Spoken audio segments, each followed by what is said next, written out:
আসসালামু আলাইকুম। কুরআনুল কারিমে অসংখ্য আয়াত রয়েছেন, যে আয়াতগুলো আমাদেরকে শিক্ষা দিয়েছেন রাসূল সাল্লাল্লাহু আলাইহি সাল্লাম এবং আল্লাহ তাআলা। আমাদেরকে এ কারণে জানানো হয়েছে যাতে আমরা কাল কিয়ামতের মাঠে আল্লাহ তাআলার কাছে যেয়ে এর প্রশ্ন করতে না পারি, বা যে এরকম যেন না বলি যে আমার কাছে এমন কোনোই সতর্কবাণী পৌঁছায়নি। কারণ আল্লাহ তাআলা যখন আদম আলাইহিস সালাম এবং হাওয়া আলাইহিস সালামকে বলেছিলেন যে তোমরা একে অপরে এখান থেকে নেমে যাও এবং শত্রুরূপে নেমে যাও শয়তানকে এবং আদম আলাইহিস সালাম এবং হাওয়া আলাইহিস সালামকে। অনেকেই আমি একটা পোস্ট করেছিলাম, যে পোস্টে বলেছিলাম যে সর্বপ্রথম মৃত্যুবরণ কে করেছেন? জেনে থাকলে নামটি লিখে যাও। তো এক ভাই আমার কমেন্ট করেছে যে আমি জানি কী করে বলবো এ কথা, যে অনেক ধর্মেই অনেক রকম আলোচনা করা আছে। তো সব ধর্মের কথা তো আমি বলিনি ভাই।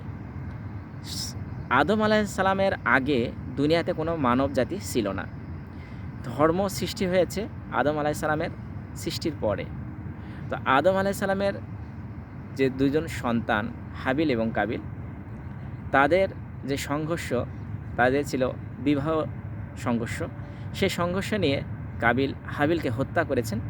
আর সর্বপ্রথম যে হত্যা করা হয়েছে, সেই হত্যার দায় কাবিলের, এবং সর্বশেষ যে হত্যাটি করা হবে, সেই হত্যা থেকে যে গুনাহ হবে, তারও কিছু অংশ কাবিলের আমলনামায় লেখা হবে।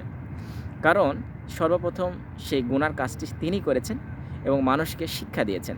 এ কারণেই আপনি যদি ভালো একটি কাজ মানুষকে শিক্ষা দিয়ে যান, সে ব্যক্তি যদি ভালো কাজ করে, তার আমলনামায় যতটুকু পরিমাণ সওয়াব লেখা হবে, তার কিছু পরিমাণ আল্লাহ তাআলা আপনাকেও দান করবেন।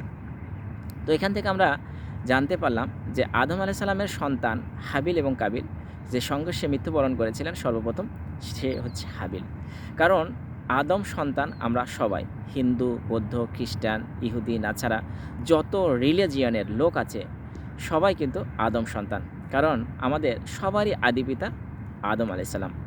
আদম আলাইহিস সালাম থেকেই আজ এই বংশ বিস্তার হতে হতে এই কোটি কোটি মানুষ আমরা দুনিয়াতে বসবাস করছি। তো এখানে এই প্রশ্নের উত্তর যারা বলেছেন যে অনেক ধর্মে অনেকভাবেই বর্ণনা করা হয়েছে। ভাই, সব ধর্মে কোন ধর্মে কীভাবে বর্ণনা করা হয়েছে সেটি বিষয় নয়। বিষয় আমাদের ধর্মে আল্লাহ তাআলা আমাদেরকে জানিয়ে দিয়েছেন। আমাদেরকে তাদের বিষয়ে জানানো হয়েছেন আদম আলাইহিস সালাম থেকে শুরু করে নূহ আলাইহিস সালাম পর্যন্ত, এবং লূত আলাইহিস সালাম পর্যন্ত, মূসা আলাইহিস সালাম, ইব্রাহিম আলাইহিস সালাম, ইয়াকুব আলাইহিস সালাম এবং আইয়ুব আলাইহিস সালাম, যত পয়গম্বর আছেন ২৫ জন পয়গম্বরের কথা আল্লাহ তাআলা কোরআনুল কারিমে বর্ণনা করেছেন। কিন্তু আমরা জানি ১,২৪,০০০ পয়গম্বরের কথা কোনো কোনো বর্ণনায় বর্ণিত হয়েছেন, কিন্তু কোরআনুল কারিমে আমাদেরকে শুধু ২৫ জন পয়গম্বরের কথাই জানানো হয়েছে। তো সেখান থেকে আমরা যা শিক্ষা পেয়েছি, সেই শিক্ষাতেই আমরা এই কথাগুলো বললাম।